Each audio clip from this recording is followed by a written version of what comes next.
pessoal! Nesse vídeo vamos encerrar o conteúdo de física do primeiro ano falando sobre a hidrostática. A hidrostática é o estudo dos fluidos. Quando eu falo de fluidos, eu estou falando de líquidos e gases. Então, a partir de agora, a gente vai pensar em como estudar o comportamento de líquidos e gases. A gente vai pensar no estudo dos líquidos e gases em equilíbrio, ou seja, que estejam em repouso ou estejam em um recipiente que esteja em repouso ou em movimento retilíneo uniforme, velocidade constante. Quando a gente pensa em um líquido ou um gás, confinado em algum lugar, preso em algum recipiente, esse líquido ou esse gás ele vai fazer uma força nas paredes desse recipiente. E essa força a gente vai chamar de pressão. E pressão a gente pode entender como força sobre área. Então, a pressão que um fluido vai exercer nas paredes de um recipiente vai depender da força que esse fluido aplica sobre o recipiente e a área ali que essa força vai atuar. Então, a gente pode calcular essa pressão como força sobre área, força em módulo. Por quê? Pressão é uma grandeza escalar, é uma grandeza que possui um módulo, possui um valor, mas não tem direção nem sentido, não é um vetor, dividido pela área. Então, a unidade de pressão vai ser a unidade de força dividido pela unidade de área, metro quadrado. Newton dividido por metro quadrado vai então resultar em uma unidade, em homenagem a um físico francês, o Pascal, PA. Então essa é a unidade de pressão que a gente vai usar. E quando a gente pensa então nessa pressão, quanto maior for a força, maior será a pressão aplicada. Então, a pressão é proporcional ao valor da força. E quanto maior for a área de contato, onde essa força vai atuar, menor vai ser a pressão. Por quê? Pressão é inversamente proporcional à área. Então, se a força aumenta, a pressão também aumenta. Se a área aumenta, aí a pressão diminui. É o contrário, tá? Se a força diminui, a pressão diminui. Se a área diminui, a pressão aumenta. Assim que a gente vai trabalhar com pressão. Então, a gente vai poder trabalhar com situações como um gás dentro de um pneu, qual vai ser a pressão ali, uma pessoa andando de salto alto. Então, quanto menor for o salto, quanto menor for a área, maior vai ser a pressão. Então, a gente vai lidar com várias situações. Um mergulhador, a gente vai ver que a profundidade que esse mergulhador está vai ter uma pressão ali, dependendo dessa profundidade, se ela aumenta ou se ela diminui, essa pressão também vai ser variável. Então vamos começar a trabalhar essas ideias para a gente ver como vai funcionar o cálculo de pressão. Quando a gente fala de quantidade de alguma coisa, a gente pensa o seguinte, que a massa vai estar relacionada com a quantidade. Então a gente tem muito essa ideia associada. Por exemplo, se eu tenho 1 kg de ouro e 1 kg de plumas, qual tem maior quantidade? Então, olha só, a massa é a mesma. Eu tenho 1 kg de ouro, 1 kg de plumas. Mas o volume ocupado por 1 kg de ouro vai ser menor do que o volume ocupado por 1 kg de plumas. Por quê? A pluma ela tem uma densidade menor do que o ouro. Então, a gente vai poder calcular a densidade dos corpos, ou seja,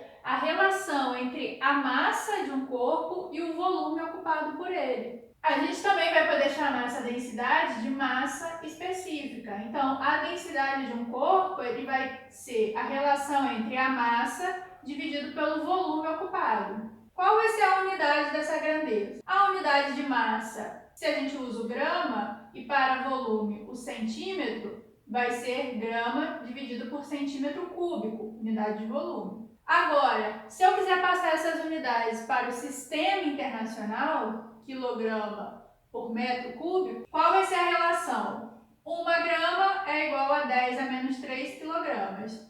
1 centímetro cúbico é igual a 10 a menos 6 metros cúbicos. Então, fazendo essa divisão aqui, a gente encontra que 1 grama por centímetro cúbico vai ser igual a 10 elevado a 3 quilogramas por metro cúbico. Então, quando a gente estiver pensando na densidade de um corpo, na relação entre sua massa e o seu volume, a gente vai usar essa equaçãozinha para encontrar a densidade e essa vai ser a unidade que a gente vai usar no sistema internacional. Como vai funcionar, então, o valor de pressão em um líquido, por exemplo? Eu tenho aqui um copo com água. Essa água, né, ela não está cheia até o topo do copo, então ela tem uma certa altura aqui, né? Ela está ocupando uma certa altura e um certo volume desse copo. Eu acabei de falar que pressão é força sobre área. Então, a pressão nesse líquido vai ser a força que ele aplica nas paredes do copo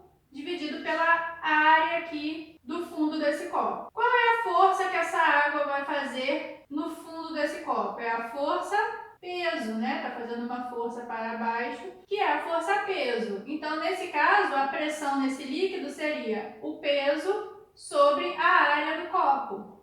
Força-peso é massa vezes a aceleração da gravidade sobre a área. Então, a massa, a gente acabou de ver que tem uma relação entre volume e a densidade. Então, ó, olhando para essa equação aqui, a gente chega à seguinte conclusão. A massa, ela pode ser escrita como densidade vezes o volume, ó. Ele está aqui dividindo, passa para o outro lado multiplicando. Eu posso escrever isso aqui, ó. No lugar dessa massa, eu coloco que a massa é igual a densidade vezes volume, multiplicado pela aceleração da gravidade e dividido pela área. O volume desse copo, ó, a gente está olhando para um copo que tem uma forma cilíndrica, forma de um cilindro. O volume de um cilindro vai ser a área da base vezes a altura. Então, no lugar de V, eu vou substituir por A vezes altura, multiplicado pela gravidade ainda. Então, a pressão que esse líquido vai exercer na superfície do fundo do copo vai ser, ó, densidade vezes área vezes altura, multiplicado pela aceleração da gravidade, dividido pela área. Aqui em cima está todo mundo multiplicando, eu posso cortar essa área com essa área. Então, a pressão desse líquido no fundo do copo vai ser a densidade do fluido vezes a aceleração da gravidade vezes a altura. Então, a pressão de um líquido em um recipiente vai depender da altura, da aceleração da gravidade e da densidade desse líquido. E a gente vai ver que quando a altura varia, a pressão também varia. Que a gente vai chegar no teorema de Stevens. Então, como eu falei, o teorema de Stevens, ele vai calcular a variação de pressão, então o aumento da pressão, relacionando com a profundidade, né, com a diferença de altura. Então, se a gente olha para esse desenho aqui que a gente tem, um líquido em um recipiente, e a gente marca dois pontos de profundidades, né, a alturas diferentes, o ponto A uma altura A da superfície do fluido, da superfície do líquido até o ponto, e o ponto B, que está a uma altura B, mais lá no fundo do recipiente, a gente consegue calcular então a pressão a partir da densidade do fluido, da aceleração da gravidade e da altura. A variação de pressão, então o aumento de pressão, quando a gente varia a altura, vai ser igual ao quê? Variação de pressão é um delta da pressão, então é a pressão, o ponto B, o ponto que está a maior profundidade, menos o ponto A, que está a menor profundidade. Então, ó, pressão em B menos a pressão em A vai ser a densidade do fluido vezes gravidade vezes a altura do ponto B, menos densidade vezes gravidade vezes a altura do ponto A. A gente está falando do mesmo líquido, mesmo fluido, densidade é a mesma. Então, a variação de pressão vai ser a densidade vezes a aceleração da gravidade, multiplicado pela variação da altura. Ó, a altura de B menos a altura de A me dá a variação da altura. Então, essa equação aqui do teorema de Stevens vai nos ajudar a calcular a variação da pressão a partir do momento que a gente conhece a variação das profundidades. Quando a gente olha para isso aqui, variação de altura é proporcional à variação da profundidade. Se a profundidade aumenta, pressão aumenta. Se a profundidade diminui, pressão diminui. Pontos a uma mesma altura possuem mesma pressão. Então, se eu coloco um terceiro ponto aqui, chamo de C, e ele está à mesma altura do ponto A, significa que a pressão no ponto A vai ser igual à pressão no ponto B. Pontos aqui na superfície, ó, eles estão submetidos à pressão do ar. Lembra que eu falei que hidrostática é o estudo de fluidos, líquidos e gases. Então, o ar, ele é um fluido, ele é um gás, é um fluido. E ele também vai exercer uma pressão aqui na superfície do líquido, que a gente vai chamar de pressão atmosférica. É o que a gente vai ver a seguir. O Torricelli, o mesmo lá da equação de Torricelli do movimento uniformemente variado, a equação que não depende do tempo, ele fez um experimento para calcular o valor dessa pressão atmosférica. Essa pressão exercida pela atmosfera terrestre que vai variar de acordo com a altitude. Então, ele calculou esse valor para o nível do mar. Então, esse valor aqui, ó, é a pressão atmosférica ao nível do mar. Como é que ele fez esse cálculo da pressão atmosférica? Ele usou mercúrio, por isso que está esse símbolozinho Hg aqui. Esse é o símbolo do mercúrio, elemento químico. Ele usou mercúrio, ele colocou mercúrio em um tubo fechado em uma ponta e aberto na outra. Então tem um tubinho aqui e aqui dentro está cheio de mercúrio. Ele virou esse mercúrio em um outro recipiente e o que aconteceu? Quando ele virou esse tubinho com mercúrio nesse recipiente que também tinha mercúrio, e ele liberou essa parte aberta aqui do fundo, né? Esse mercúrio desceu e aqui ficou um vazio, né? Uma região vazia. Ele mediu a altura dessa coluna de mercúrio que ficou aqui, né? Quando o mercúrio desceu. E quando esse líquido ele estava em equilíbrio